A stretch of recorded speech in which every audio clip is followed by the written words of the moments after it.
बच्चों, इस वीडियो में हम देखेंगे प्रश्नावली 1.2 कक्षा 9 गणित। तो चलिए शुरू करते हैं। इसमें फर्स्ट नंबर है, नीचे दिए गए कथन सत्य हैं या असत्य, कारण के साथ अपने उत्तर दीजिए। तो इसमें आपको कारण भी बताना है और सत्य है या असत्य ये भी आपको बताना है। तो चलिए देखते हैं। क्वेश्चन नंबर फर्स्ट है इसी का, प्रत्येक अपरिमेय संख्या एक वास्तविक संख्या होती है। तो आपको इसमें बताना है जो अपरिमेय संख्या है, प्रत्येक अपरिमेय संख्या क्या वास्तविक संख्या है। तो चलिए देखते हैं वास्तविक संख्याएं क्या होती हैं। तो देखिए इसमें वास्तविक संख्याएं दो प्रकार की होती हैं, एक होता है परिमेय संख्या, दूसरा होता है अपरिमेय संख्या। तो देखिए इसमें क्या होता है, सभी परिमेय संख्या है वो वास्तविक संख्याएं होती हैं और सभी अपरिमेय संख्या भी वास्तविक संख्याएं होती हैं। परंतु सभी वास्तविक संख्या परिमेय संख्या नहीं होती हैं।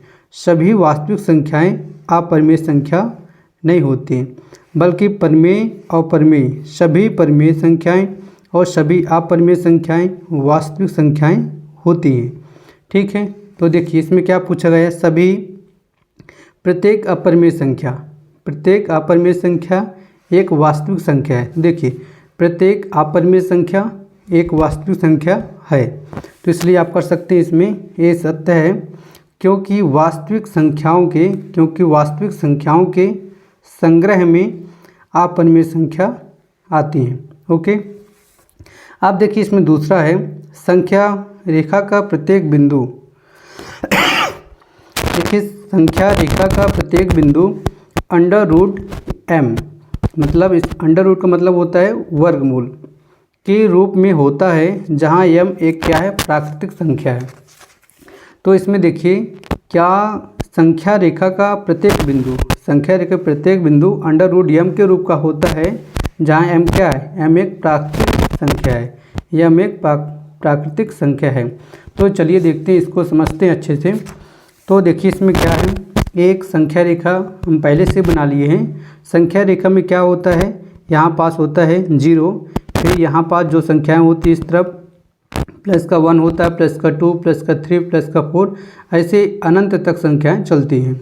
और इस तरफ होता है माइनस वाली संख्या है, -1, -2, -3, -4, ऐसे अनंत तक। तो देखिए जो संख्या रेखा होता है उसमें हम वास्तविक संख्याओं को दर्शाते हैं। किसको दर्शाते हैं, वास्तविक संख्याओं को।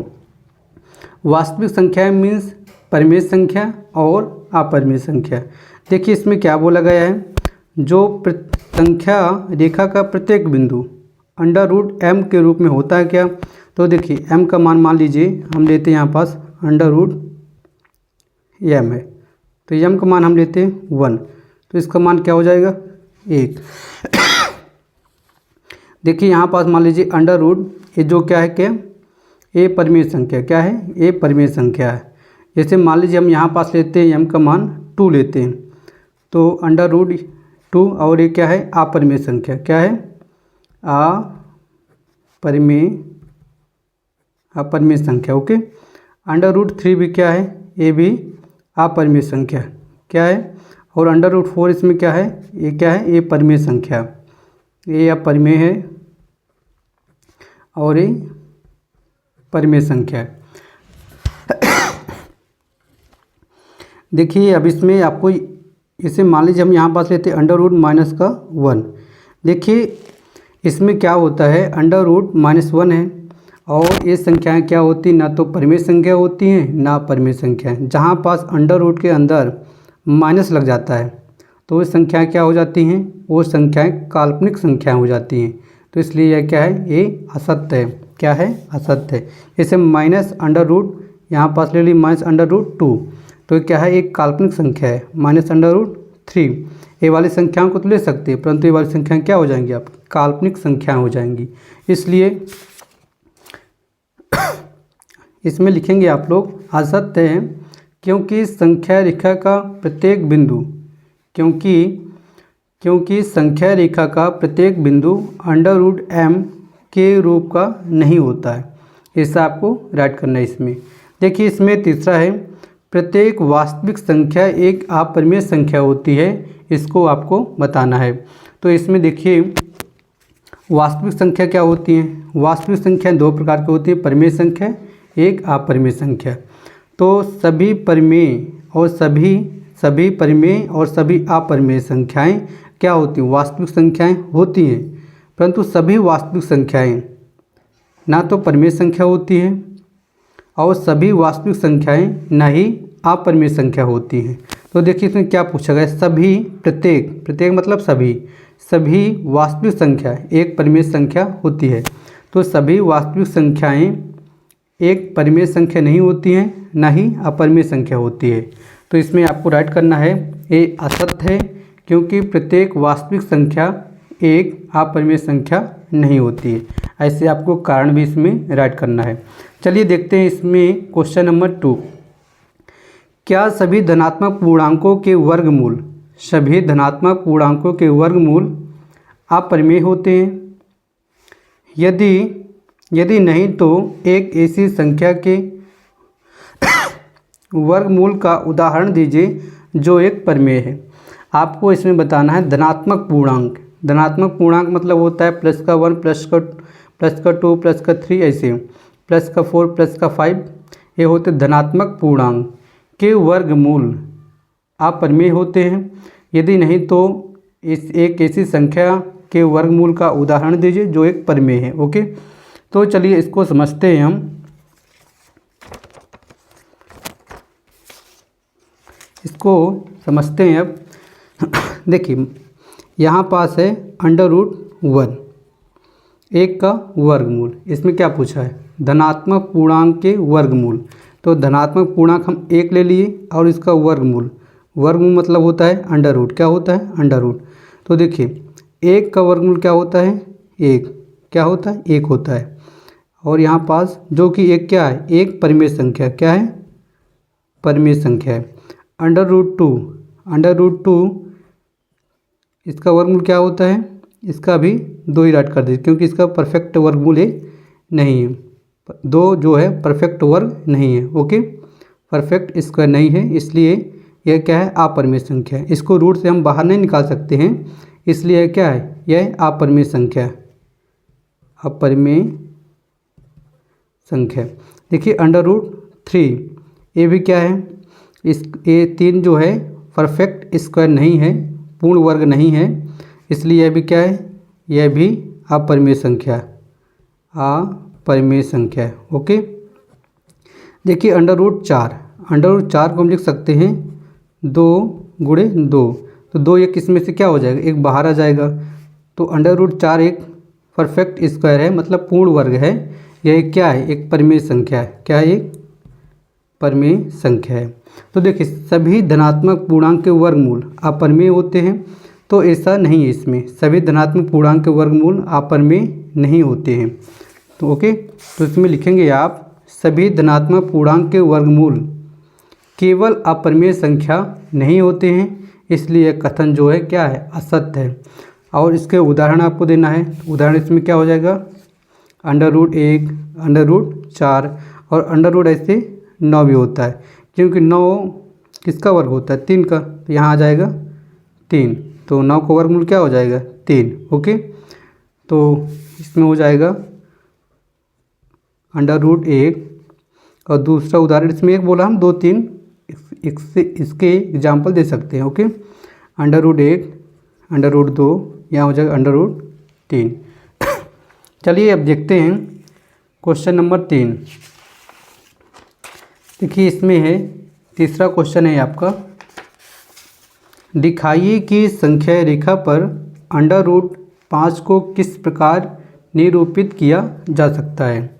तो इसमें आपको बताना है जो √5 है इसको किस प्रकार निरूपित किया जा सकता है, किसमें, संख्या रेखा पर। तो देखिए इसमें क्या आपको सबसे पहले समझना है, समकोण त्रिभुज। देखिए समकोण त्रिभुज में क्या होता है, समकोण के सामने वाले भुजा क्या होता है, कर्ण, और ये होता है आधार, और ये होता है आपका लंब।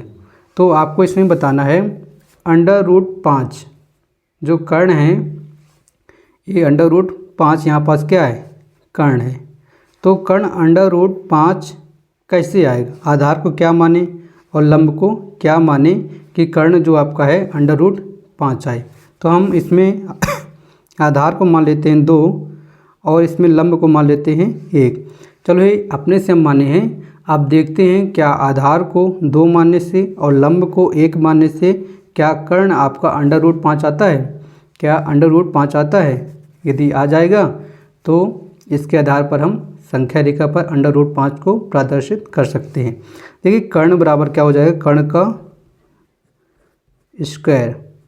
देखिए आधार को हम क्या माने हैं? आधार को मान लिए हम 2, तो 2 का वर्ग। लंब को क्या माने हैं? 1 का वर्ग। 2 का वर्ग कितना जाएगा? 4। 1 का वर्ग कितना होगा? 1। और यहाँ क्या है? कर्ण का वर्ग। देखिए यहाँ पास क्या हो जाएगा? कर्ण का वर्ग बराबर हो जाएगा ये 4 और 1 कितना हो जाएगा? 5। देखिए जो स्क्वायर है जब बराबर के उस ओर जाएगा तो स्क्वायर रूट में हो जाएगा, मीन्स वर्गमूल में हो जाएगा। किस में हो जाएगा? वर्गमूल में। तो कर्ण बराबर हो जाएगा √5। जो वर्ग है बराबर के उस ओर गया तो किस में हो गए? √ में। किस में हो गए? √ में। तो कर्ण आधार 2 मानने से और लंब 1 मानने से कर्ण कितना आता है? कर्ण आ जाता है आपका √5। तो अब देखिए अब हम इसके आधार पर क्या करेंगे? इसको संख्या रेखा पर दर्शाएंगे √5 को। तो देखिए इसमें हम एक प्रकार लिए हैं और प्रकार के माध्यम से हम एक एक इकाई के चाप लगाएंगे। एक इकाई का मतलब है इसमें देखिए अब क्या करेंगे हम इसमें इसको मान लेते हैं कितना है? 1 इकाई है और छोटा और कम कर लेते हैं। ये कितना मान लिया हम इसको? 1 इकाई मान लिए। ओके, इसको मान लिए 1 इकाई। अब इसमें से हम लगाएंगे चाप। यहाँ पास रख लेते हैं। एक चाप ये लग गया आपका। देखिए अब इसी में रखेंगे। ये दूसरा चाप लगा दिए और एक तीसरा चाप लगा दिए और ये आपका हो गया चौथा चाप। ओके, ऐसे आप चाप लगा सकते हैं जितने आप लोग चाहें। अब देखिए हम यहाँ पास मान लेते हैं ये क्या है? 0 है और 1 है, 2 है और यहाँ 3 मान लेते हैं। अब देखिए आपको इसमें आधार कितना माने थे? हम 2 माने थे। कितना माने थे? 2 माने थे। तो 2 से हम क्या करेंगे? 90 डिग्री कोण बनाएंगे। कैसे बनाएंगे? जो आपका ये पॉइंट है इस 2 वाले चाप पे रखेंगे ऐसे और 90 डिग्री का आपका क्या बना देंगे? कोण।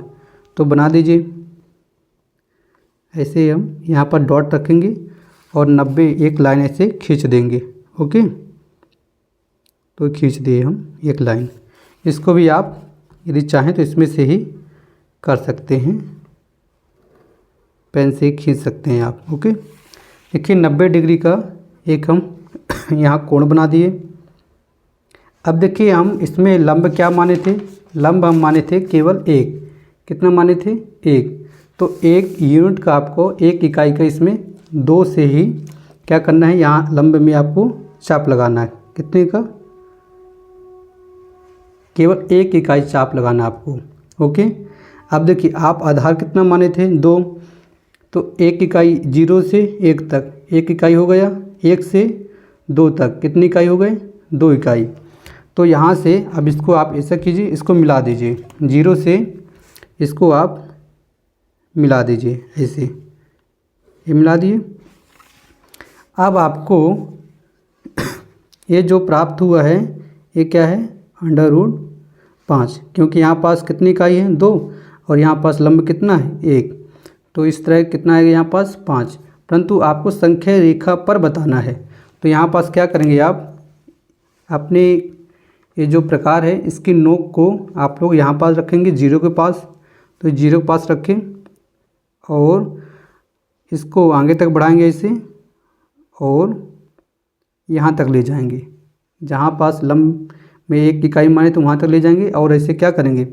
ऐसे चाप काट देंगे। देखिए ऐसे हम खींच सकते हैं इस प्रकार। तो एक कहाँ पास काटा है संख्या रेखा पर, यहाँ पास काटा गया, इसको यहाँ पास काटा है तो यहाँ पास क्या होगा √5 होगा संख्या रेखा पर।